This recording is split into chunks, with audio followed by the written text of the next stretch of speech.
Hey dudes, welcome to Splat from the Past, the only 80s themed horror and sci fi show where things can get totally radical. Now, today I will be interviewing a very special lady who was a huge staple of my shallow male fantasies when I was growing up watching USA Up All Night, Monique Parent. She was a B movie actress. I used to watch her movies a lot during my preteen years and stuff. And she's going to be on the show today. She doesn't want to talk about the movies she made in the past. She would rather talk about her two upcoming movies that she has and her YouTube channel. She has many subscribers. And I have never seen a person on YouTube get so many subscribers in just 1 year. It is just amazing. And I'm going to have her on the show today. And I can't wait. It's going to be pretty exciting. Like I said, she's a special lady, and I'm so excited to have her on. And it's going to be pretty awesome. So, yeah, here is my interview with Monique Parent. Hi, Monique. Hi, Johnny. Hi, how are you? I'm well. How are you? I am great. I am so great. It's such an honor, Monique, because even though we're not going to go into your past movie roles, I want you to know, I used to watch a lot of your old movies as a preteen on USA Up All Night, and my my shallow male fantasies have never been the same. So I thank you. Well, thank you. Absolutely. So I was curious. I was reading that you studied dance in your early years. Did you know even then, though, that you wanted to be an actress? I didn't really know that I wanted to be an actress, but I knew I wanted to be performing. I knew I wanted to be in front of people. Um, I I started performing when I was 3.5 years old. Mm-hmm. I did my first theatrical production when I was 9. Mm-hmm. As just a small part in a community theater play, and then I went on to larger small parts in more community theater plays until I was about 23. And then I moved to LA when I was 24. So it's something I've really done all my life. Mm-hmm. Yeah, I had some deja vu when I was reading too that you studied at the Beverly Hills Playhouse with Jeffrey Tambor and Milton Casalis. I interviewed somebody the other day who also studied with them. Oh, Yeah, I can't remember who it was too, but I know I have so many interviews. I'll tell you. yeah. But I know I interviewed somebody the other day who studied with them, and I can't remember who it was. And I actually think it was like in the late '70s or something Oh, too. okay. Yeah. Yeah, he was. Milton was an amazing teacher, and I'm so lucky that I got to learn from him. And Jeffrey taught me so much as well. Oh, Jeffrey Tambor, he is just great. I mean, everything he's ever been in, he's hilarious. Yeah, yeah. Yeah, I was pretty shocked though about that Me Too experience that came up with him and stuff. That was really sad. That doesn't seem like him. I mean, not that I know him all that well. He was just my teacher. Yeah, That doesn't seem like him. But people change. People make mistakes. Who knows? I don't know. people lie, stuff like that. Yeah. Yeah. So, when did you decide you were going to create your own YouTube channel? I first created a YouTube channel in 2007. My, like so many actors, the acting never pays the bills. So we always have to have side hustles. We always have to have day jobs. Right. My day job was selling high performance blenders. The company that I worked for, they were well known for their Willage Blend videos where they put all sorts of crazy things into the blender Mm-hmm. and ground them up like an iPhone. Mm-hmm. But people didn't really know about it for food. So because I was selling blenders, and if somebody returned a blender that I sold them, it came off of my income. Mm-hmm. I wanted to make sure those blenders stayed sold. So I started a YouTube channel to basically just recreate the recipes that I was doing in my demonstrations, plus a few others, just to keep those blenders sold. Mm-hmm. You know, to give people, it's like, oh, well, you tasted this, and now you're feeling frustrated because you don't know how to make it. So let me just show you how to make the exact same thing. It's going to taste exactly the same. So that's really how I got started. Now, because I wasn't really building a channel as a source of income, I wasn't building it as anything other than here are a few recipes as I have time, because I was working very long hours. Mm-hmm. It didn't really grow. And between 2007 and 2015, I had maybe 800 subscribers. Yeah, But that gave me a nice base when I got started on doing my gray hair videos in 2015. In 2015, this day job had sort of taken over my life. And next thing you knew, I was living in Arizona just selling blenders and not being an actor anymore. And I hated my life. I was a very unhappy person. I made the decision to move back to Los Angeles just before my 50th birthday. And, you know, you go away and then you come back. You don't want to be the same thing, especially some years have gone by, some time has gone by. I wanted to reinvent myself. Mm-hmm. And I had known that my hair was going gray since I was 17. I had been coloring it all that time. Mm-hmm. And I decided to fully embrace the gray hair and see what would happen. I had an idea of how I wanted to do that because I read about a number of methods of how to actually transition from coloring your hair into going gray, and I didn't like those choices. Mm-hmm. So I made my own choice. I cut my hair extremely short. It was already pretty short because it was damaged from a lot of coloring. But I cut it extremely short and a really edgy, sort of punky haircut. Mm-hmm. And I had my hairdresser bleach it out white, and then I dyed it silver. And because I wasn't sure if it was going to work or not, but I thought, well, if this is something that I am interested in, it's going to be something that other people are interested in. And I had a friend, Monique Parent, who was the director of Buford's Beach Bunnies, way back in the day. He came over and he shot the video for me and edited it for me, for which I am eternally grateful. So he gave me that start. He gave me that one video that sort of got me rolling. It really took off after that. I put the video up, and then I went about living my life, and I kind of forgot about it. And about 3 months later, I logged on to YouTube, and it had about 25,000 views. And that's when I realized, okay, this is something that a lot of people want. And at this point, I had experienced living with gray hair for a few months and seeing how that impacted my life, my wardrobe, how I felt about myself, how people treated me. And I thought, why don't I start making videos about my experience? Because once again, if it's true for me, then it's bound to be true for other people as well. Wow, that is amazing. Yeah, I have to say, Monique, you look really hot with gray hair. Thank you. Yeah. I'm pretty hot with gray hair. Yeah. I mean, that's probably my mommy issues talking, but I think it looks great. You know, you're still the thinking man sex symbol. Well, thank you. Yes, absolutely. It's been interesting because, you know, every once in a while I'll get people, just this morning I was reading somebody's comments on YouTube saying, you know, because people on YouTube, they make comments often that are very, very mean and very cruel, and then I'm sure they're not well thought out, but people do love to lash out, and somebody said, oh, this hair is terrible, it makes you look 60, you've got to be in your mid-60s at least. Like, really? Really? What happened to women supporting women? Women being kind?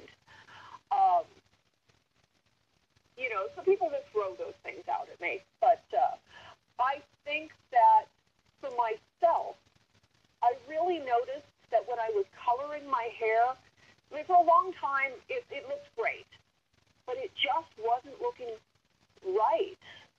Mm-hmm. And I know that a lot of people say that dyed hair keeps you looking younger, but I felt like the dyed hair made me look older, and that I was starting to have a sort of harshness in my appearance. You know, when you see these women who are so desperately trying to hang on to youth, Yeah. they look a little ridiculous. Mm-hmm. I didn't want to be that woman. And I could kind of see that my casting was going to be those parts. I was going to be playing the, the brittle, over-processed, over-dyed, overly made-up bimbo. Yeah. The bimbo on her last legs. And I thought, I don't want to play that part. I want to play the senator. I want to play lawyers. I want to play the president. I want to play CEOs. I want to play powerful women. I don't want to play bimbos. And so that weighted my decision. And I feel that the silver really looks a lot more natural. Mm-hmm. Yes, I agree. It certainly does. And oh my God, yeah, I'm sure there's been plenty of people out there like this, but oh my God, in such a short amount of time, I mean, you've gotten 200,000 plus subscribers. That's just amazing. It is. It really is. It blows me away. I've had my channel for over 10 years, and I have 74 subscribers, but I started out with a year ago with 10, and then when I started this podcast, I've gotten to 74, and I just hope it just keeps growing. That's terrific. Yeah. But yeah, I mean, I first became aware of your channel when I saw that video you did with Amanda Duchel Hall in the kitchen, and she was telling you her backstory. I just thought it was so moving, that video. I had met Amanda a year ago at Son of Monster Palooza. She was already familiar with me, I guess, from Deborah Lamb, and I knew I had to have her on this show after I saw that video because I had a similar background, and I have an amazing story about my car accident I had a few years ago, and so her and I related very well. What made you two want to do that video? Again, I'm all about sort of sharing truth. Mm-hmm. And with social media, we live in a world where everybody's putting out sort of an artificiality, a false perfection. Mm-hmm. They only show the best shots. They only show, and so I know a lot of people are tortured when they look through social media and they see all of their friends, and all of their friends seem to be so happy and so perfect, and everything is wonderful. And I thought, that's not real. We need to start showing that people have problems, and people can overcome problems. And so I wanted to do a series of things where I talk about starting over, because particularly for women who are in their 40s, 50s, 60s, and I'm sure for men as well, Mm-hmm. at this point, many of us have had heartache. We've had things go wrong. We've had our lives crash down around our heads, and nothing is the same, and nothing is, you have a before and an after. Like you just said, you had a car accident. Mm-hmm. You probably feel very strongly that you have your life before that and your life after that. And so there's that transition time, that point where you're starting over, where it is so dark and it's so hard. And I think that if we are sharing those dark times and showing that we got through to the other side, that we can give hope to others. If she got through this, I can get through this. Mm-hmm. Exactly.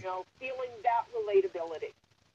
Yes. And, pardon me. Uh-huh. Hang on just a second.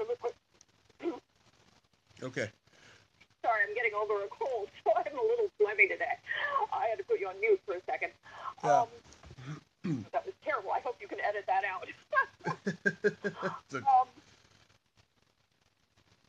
Where was I? I think that we hear a lot of success stories. Like, when you turn on Lifetime or Oprah or something, you'll hear these amazing success stories about people who started with nothing and then they turned into these massive, hugely successful, mega, mega fabulous people. But we never hear about people who just like sort of got through it, paid the bill, and lived a happy life. And I think that is every bit as much a success story. And it's good to share those stories that, like, I had all this shit rained down on me. It was horrible. My life was awful. And I was living on the streets and living out of a car, and I couldn't pay any bills, and I couldn't do this. And by golly, I did this, and this. And now I have a job, and now I have an apartment, and I can pay all of my bills, and I'm happy. Mm-hmm. That's a pretty darn good success story. Yep. I also did that too. I was also living out of my mother's car, and we stayed in hotels and stuff. I mean, it was pretty bad for a couple of years, but we've gotten ourselves out of it. Yes. And by sharing those experiences, you can help lift others who may be in their dark times and feeling hopeless. And I also last night I watched that video you did where you got the toe spacer and you're trying to get rid of your bunions. Oh, yeah. Yeah, I saw. They do really help. They do really, every once in a while, I don't wear them all the time, but every once in a while my feet will get crampy. I'll put them on, I'll wear it for a couple of days, and I'm like, oh, yeah, that feels much better. Yeah, when I had my accident, I had a metal rod placed in my leg, and oh boy. Yeah, I have this bone on the side of my foot that's protruding out because of it, and it looks like a bunion. And like when I'm hanging out with my girlfriends, and if one of them or all of them have bunions and stuff, like we just like show each other and like compare and stuff. Yeah, because you're all human. Yeah. Yeah, it's pretty funny. Now, you did a short film recently called Me Tambian. Yes. Yeah. What's it about? It's about a Me Too experience. Ooh. It's there are so many. I mean, almost every woman has a Me Too experience. And men. So there may be a few women out there who say no, they never have, and God, they're lucky. But the most of us have, and sometimes they are, really small, and sometimes they are really big. And being aware of them and learning to recognize them is a big step in ending them. So that, sometimes they're very subtle. Sometimes things that men in power will do are subtle, and you're like, is that why do I feel dirty after he just said that to me? Sometimes they're not always like massive sexual assaults. Sometimes they're very subtle. Sometimes they're big. But, by recognizing them and getting to a point where we can start calling people on it. No, you can't say that to me. No, I won't permit that. Right off the bat is empowering for us. So that is what Me Tambian is the story of a couple of women and their experience with a predator. Oh. Wow. So the woman who wrote and directed this this was inspired by something that happened to her. She has not shared that information with me. I can't speak to that. Yeah. That's amazing though that this short is going to be about that though. And is it good? Was it just shot in a few days? Yeah. Is it good? Is it going to festivals? I believe that's the goal with it. That's awesome and stuff. Hopefully, it'll have a platform where everybody can be where everybody can be inspired to speak out more. Yeah. Even though it seems like the country is already doing that. But it's one of those where it's so important, because if a man is treating one woman that way, he may be treating other women that way. And by one woman speaking, if one woman is more vocal and speaks up for herself, she may be saving many, many other women. Mm-hmm. That's where it's important. Yeah, I had a Me Too experience about 4 years ago, and I finally got some closure a month ago. When I was during the beginning of my homeless period, I was living in this disabled home in Daly City, California, and during the last week I was there, I was always waking up to this one caregiver. She was always making out with me when I was waking up, and she even tried to give me a hand job once. And I found out about a month ago they got busted for human trafficking because they owned a daycare center, and they extorted $9 billion in taxes, not paying their employees, and there was some sexual abuse going on and all this stuff. And when I heard that, I just could not believe it. I wasn't too surprised, but I was very surprised, and I'm so glad that nobody has to suffer from that again. Yeah. I just couldn't believe it. God, that people would be that evil, especially, it's funny. I've always thought that I was in the presence of evil in certain situations, right? But when it actually happens like that, you just can't believe it. You get, some sort of post-traumatic stress disorder from it. Absolutely. Absolutely. Yeah. And it's very brave of you to speak about it, because not many men will. Mm-hmm. So many men would say, "Ooh, what you do?" Like, no, she was taking advantage. That wasn't right. Mm-hmm. Yeah, I've only told women this story. I haven't told any guys other than my father.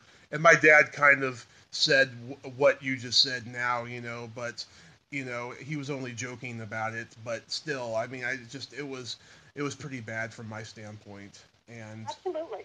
I'm glad, I'm glad I'm able to talk about it, because I think about it often. And speaking up about it will encourage other people to speak up about their own incidents. Mm-hmm. Yeah. We use our power to empower others. And then you just did a feature-length film called The Gam Cam Girl. Oh, yeah. What can you tell? That's a very broad comedy. Mm-hmm. What can you tell me about it? It is a woman who takes hostage of all of the airwaves. She commandeers all of the media, every TV, every screen, every streaming.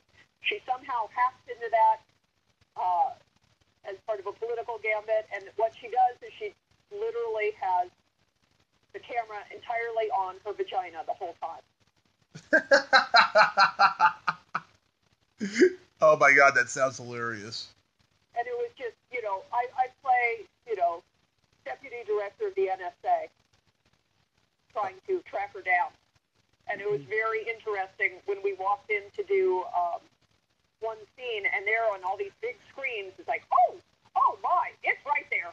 Okay, hello. Yeah. Oh my God, that sounds great. And Michael Paul Gerard wrote and directed. He's been a B movie director since the 80s. Had you worked with him? Had you worked with him before?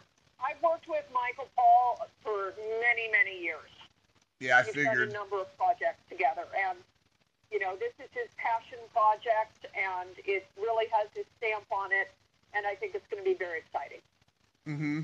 Was there a lot of laughing on the set? Oh, yeah. Yeah. Oh, my God. Yeah, it was very funny. How's it going to be released? I'm not sure about that yet. Yeah, it sounds like it's going to be pretty funny. I definitely want to see it. And I'm a guy, I don't get too excited about movies that are being released today, but after hearing that about the camera on the vagina, that's going to be great. You know? Yeah. Uh,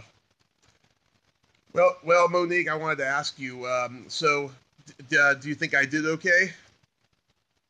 I think you did great. Oh, thank you so much.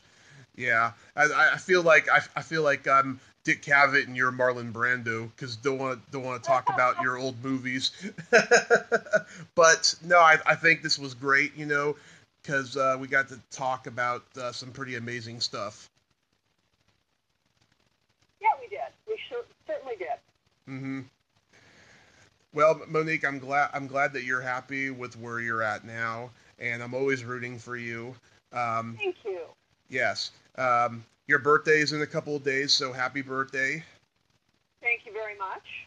and happy holidays. 53, and I'm going off to Bora Bora to celebrate. Bora Bora. Yes, Nice. What are you gonna do there? absolutely nothing.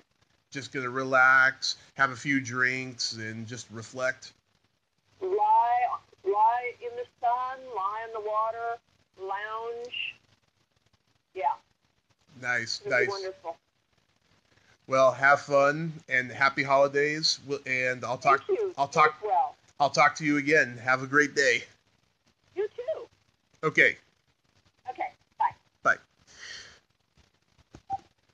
Well, there you have it. Monique Parent. Ain't she a sweetheart? Thank you so much, Monique. You're a very amazing and inspiring woman, and you're still a lot of fun. And I thank you so much for your time today. If you like this video, everyone, please subscribe to my YouTube channel, add me as a friend on Facebook, join my Tommy Kovac comedian page on Facebook, follow me on Twitter and Instagram, and all that fun stuff. Well, that's all the time we have this week on Splat from the Past. Until next time, this is Tommy Throwback Kovac saying, there's no shame in living in the past, because the present sucks. Later, dudes!